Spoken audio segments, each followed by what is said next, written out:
Hi, smis Niamh Ní Chadhla, tá mé go burla Ceoltóir agus is láthar mé le radio na Lithe. Agus is mis Peadar Ó Caomhánaigh is cóhhan a thuir den fapal Gaeltach mé agus táimse chomá a gobar mar láthar le radio na Lithe. Ew. Okay. Hop.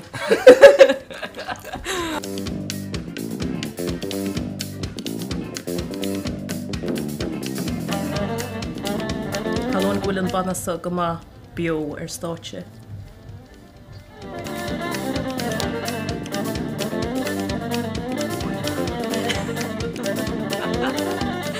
Ní KÍLA táin. Aber? An KÍLA táin. Long car. Ní me go a rá siad cosna KÍLA. Níl an písas an ceol pláiste go mó KÍLA.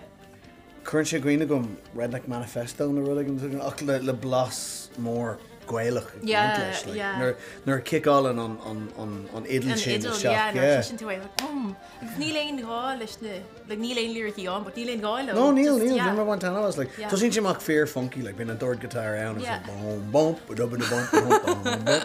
I said, God, that's funky. Oh, agus tá Gaelach bailíar. Tá siad go má. Tá siad go má. Tá siad ar an bhód le fada ó má.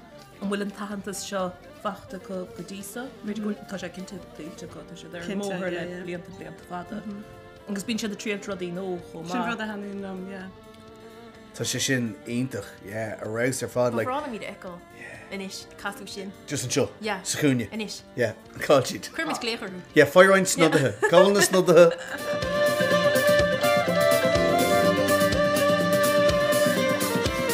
Bhí Gílan ag Gradaim Cheoil NÓS. Ar an darládeg, mí anar 2008 sa Sugar Club, Seoad Lísan bailach lia. Wow.